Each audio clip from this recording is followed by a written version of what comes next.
জমি বিক্রি না করায় চলাচলের রাস্তা বন্ধ করে দেন। 7 মাস ধরে নৌকা দিয়ে যাতায়াত করছেন একাধিক মানুষ। আমাকে এর আগে ওনারা বলতেছে যে ওনাদের কাছে আমার জায়গা সম্পদ এগুলো বিক্রি করার জন্য, আমি করি নাই। আমি বলছি আমি এগুলো বিক্রি করে যাবো কোথায়? তখন ওনারা আমার এই পথে চলাচলের পথটা বন্ধ করে দিচ্ছে। 30 বছরের চলাচলের পথ হঠাৎ টিনের বেড়া দিয়ে বন্ধ করা হয় বলে এখন বাড়ি থেকে বের হলেই নৌকাই তাদের একমাত্র ভরসা। বাপদাদার আমল থেকে আমরা এই চলাচলের পথ একমাত্র পথ হিসেবে এটা ব্যবহার করে আসছি। নোয়াখালী সদরের লক্ষ্মীনারায়ণপুর গ্রামে জায়গা বিক্রি না করার জেরে দুই পরিবারের একমাত্র চলাচলের পথ বন্ধ করে দেওয়ার অভিযোগ উঠেছে। ভুক্তভোগীদের দাবি, প্রায় 30 বছর ধরে তারা এ পথ ব্যবহার করছেন।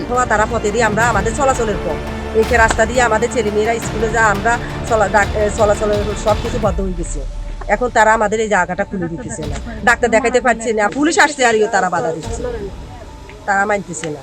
কিন্তু 7 মাস আগে প্রতিপক্ষরা পথটি বন্ধ করে দিলে এখন স্কুল কলেজের শিক্ষার্থী থেকে শুরু করে পরিবারের সবাইকে নৌকায় চলাচল করতে হচ্ছে। পরীক্ষাটা আমি দিতে পারতেছি না, কারণ আমি বাড়ি থেকে তো বাইতে পারতেছি না, তাহলে আমি কিভাবে পরীক্ষাটা দিতে যাবো? এরা কয় মাস ধরে এরা পথটা বন্ধ করে দিচ্ছে। এখন ওরা বাচ্চা কাচ্চা লইয়া চলাফেরা বহুত কষ্ট হইতেছে, আমরা নিজের চোখে দেখতেছি। পায় প্রত্যেক আমাদের মায়া লাগতেছে। একটা মানুষ মারা গেলে যে লাশটা বাইর করবো এরকম কোনো পথ নাই। এমনকি ওরা অনেক কষ্ট পাইতে আছে, ছেলে মেয়ে স্কুলে যাইতে পাইতেছে না, নৌকাত করে চলাচল করতে আছে, পানির ভিতরে বাচ্চারা পড়ে যাইতে আছে। ঘটনার পর ভুক্তভোগীরা আদালতের শরণাপন্ন হন। আদালত চলাচলের পথ খুলে দেওয়ার নির্দেশ দিলেও অভিযোগ রয়েছে সেই নির্দেশ এখনো কার্যকর হয়নি।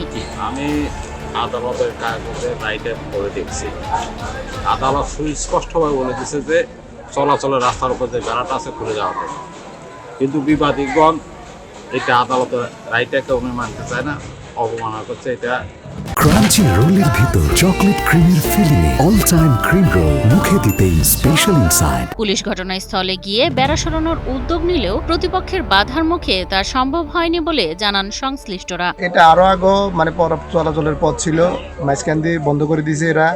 এখন আজকে পুলিশ ভাইরা আসছে এটা খোলার জন্য, কিন্তু ওনারা মহিলারা বলতেছে যে আমরা জানি না, কিন্তু ওনার হাজবেন্ডরা এটা জানে। ওসি সাহেবের সাথে কথা হয়েছে, বসি এটা খুলে দিবে বলছে। এখন মহিলারা বাধা দিচ্ছে এবং কি যে ঝগড়া করতেছে, মহিলারা সবাই ওইখানে সামনে দাঁড়ায় রয়েছে, এটা খুলতে দিচ্ছে না।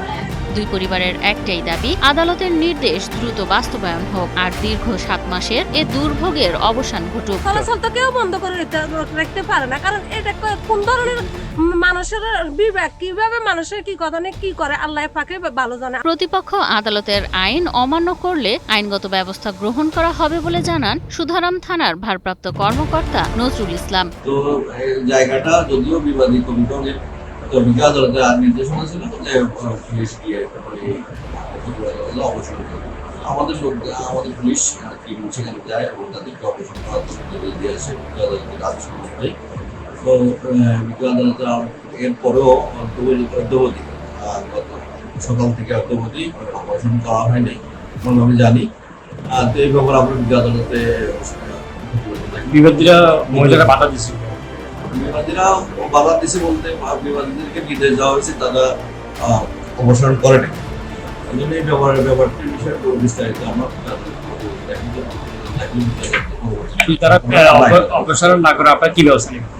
বিজ্ঞ আদালতে আমরা প্রতিবেদন দাখিল করব, প্রতিবেদনের ভিত্তিতে বিজ্ঞ আদালত পরবর্তী নির্দেশনা মোতাবেক আমরা আইন। অন্যদিকে অভিযুক্তদের বক্তব্য নেওয়ার চেষ্টা করা হলেও তাদের কোনো বক্তব্য পাওয়া যায়নি।